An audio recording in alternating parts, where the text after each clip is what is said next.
con el título de esta charla, mi intención de hoy es pues, mostrar un lado un poco menos conocido de la química, tal vez.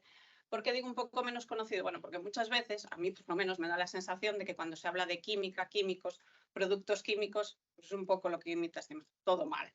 Y realmente la química en nuestro día a día es súper importante y nos hace que nuestra vida pues, sea mucho más cómoda.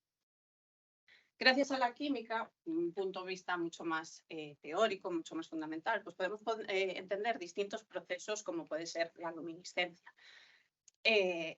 La luminiscencia se produce porque una molécula, aquí, luz, y se produce porque pasa de un estado fundamental a un estado excitado, las moléculas, y cuando vuelven al estado fundamental, digamos que se produce esa emisión de luz. Para que estas moléculas pasen de ese estado fundamental a ese estado excitado, se pueden producir esos fenómenos por distintos procesos. En este caso, es un proceso de quimioluminiscencia y esa excitación se produce por un proceso químico, por una reacción química. Pero hay otros tipos de luminiscencia, como la fotoluminiscencia. En la fotoluminiscencia, esta transición del estado fundamental al estado excitado se produce por una irradiación de luz. Y cuando la molécula vuelve de ese estado excitado al estado fundamental, emite fluorescencia, emite luz. Cuando se producen, no me voy a meter en química física, pero distintos transiciones electrónicas en el estado excitado y cambia de tipo de estado excitado. En este caso lo que se puede producir es la fosforescencia, que es otro tipo de emisión de luz, que esta dura mucho más en el tiempo, a diferencia de la luminiscencia. Es la que tenemos, por ejemplo, en todas las señales de emergencia, que cuando se va la luz, justamente brillan durante tiempo y las utilizamos pues, para poder salir. Entendiendo cómo funciona la luminiscencia, cómo funcionan los procesos luminiscentes, las distintas moléculas, nos permite desarrollar sensores luminiscentes. Que en el ámbito de la biomedicina pues son muy interesantes porque la luminiscencia es una técnica que no es destructiva, es muy sensible y además es muy fácil de usar. No hace falta un químico para poder usar una técnica luminiscente. Un médico, un biólogo, una enfermera podría utilizarlo. En el grupo de investigación QuimBio del CICA, una de nuestras líneas de investigación se basa en desarrollar sensores luminiscentes. Hoy solo os voy a mostrar uno por ser un poco breve y lo desarrollamos en colaboración justo con el grupo de Francisco Fernández Trillo, que es otro investigador del CICA. Y en este caso lo que tenemos es interés en desarrollar sensores específicos de patógenos. ¿Por qué? Bueno, todos sabemos que a nuestro alrededor, en nuestro día a día, hay multitud de patógenos y estos pueden causarnos enfermedades. Hasta no hace mucho, ya incluso a día de hoy, la mayoría de las veces las podemos solucionar con antibióticos. Pero con el tiempo pues, se ha generado un problema de resistencia a antibióticos, se han creado bacterias resistentes y es importante poder identificar qué bacteria es exactamente la que nos ha infectado para podernos dar un antibiótico adecuado.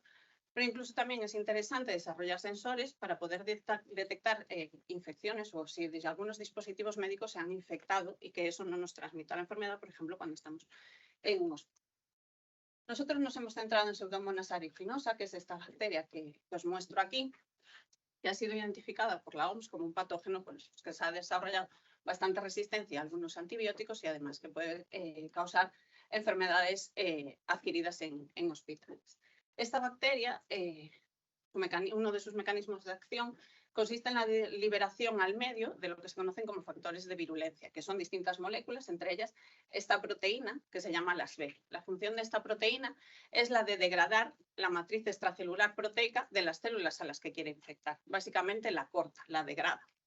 Basándonos en esto, nosotros pensamos que podríamos desarrollar un sensor, que es una mini proteína, una secuencia pequeña de un péptido, que es reconocida por esta proteína. A esta molécula lo que hacemos es colgarle una molécula que sabemos que emite luz cuando está cerca de esta otra molécula en el espacio. Nuestra idea es, tenemos este sensor en presencia del enzima, el enzima la cortará y me separará los dos fragmentos de tal modo que esto ahora, cuando está cerca de esta otra molécula, no va a ser luminiscente y podríamos detectar la presencia de la bacteria. Rosalía, que es la chica que está aquí, que ha hecho este trabajo, pues lo que ha hecho es sintetizar esta molécula y como veis en esta foto, pues cuando la irradiamos con luz, emite luz de color rosa.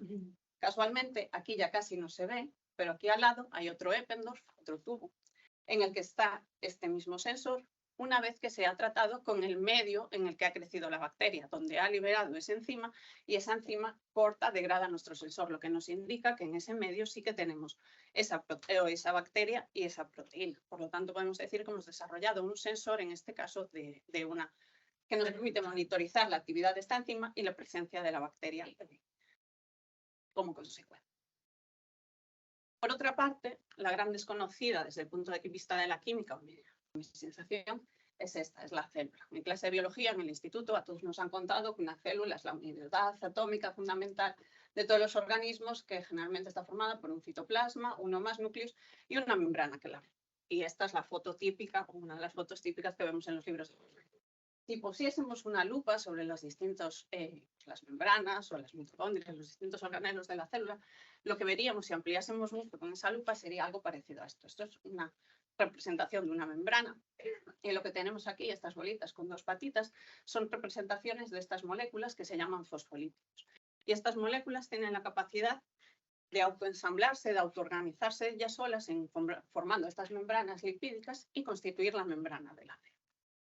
Otras grandes conocidas de las células es el citoesqueleto, que está formado por estructuras fibrilares de proteínas, que son estas que se muestran aquí, que están ocupando realmente todo ese citoplasma de las células. Normalmente en los dibujos de los libros de biología solo aparece agua, y realmente aquí hay un montón de proteínas que además son capaces de responder a estímulos externos que recibe la célula y cambiar su estructura para adaptarse o para adaptar la célula a las necesidades que tiene.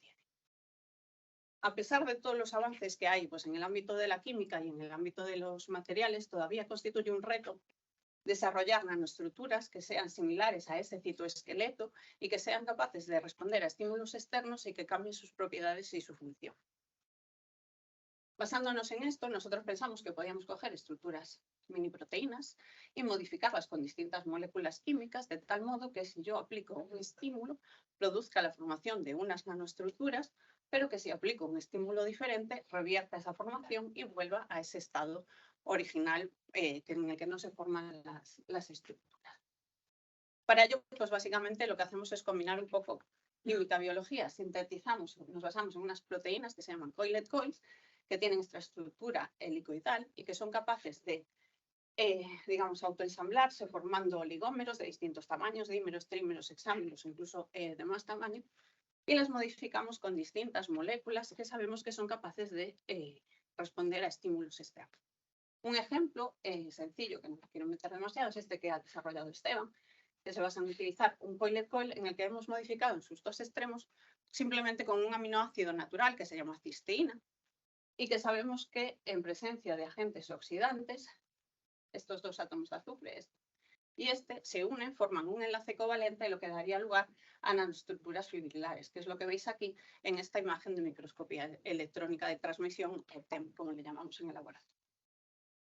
Nuestra idea es, si ahora le añado, en este caso es un agente oxidante, si añado un agente reductor, un antioxidante, ¿puedo revertir el proceso, romper esas estructuras? La respuesta es sí. Veis que ya no se observa nada, esto es materia orgánica amorfa normalmente que se obtiene en las estructuras. Y lo que tenemos por otras técnicas que hemos realizado en el laboratorio es esa estructura helicoidal de los monómeros, pero no forman esas estructuras, esas nanoestructuras. Sin embargo, cuando volvemos a aplicar un agente oxidante, volvemos a revertir el proceso y a formar esas nanoestructuras. Por lo tanto, hemos desarrollado materiales que, aplicando distintos estímulos externos, somos capaces de controlar su forma y sus propiedades, porque son obviamente diferentes. Ya para terminar, pues simplemente me gustaría mostraros el resto de los chicos del grupo QuimBio del CICA, que son ellos realmente los que hacen el trabajo experimental. Agradecer a las agencias que nos financian todo el soporte y obviamente a todos vosotros por vuestro tiempo.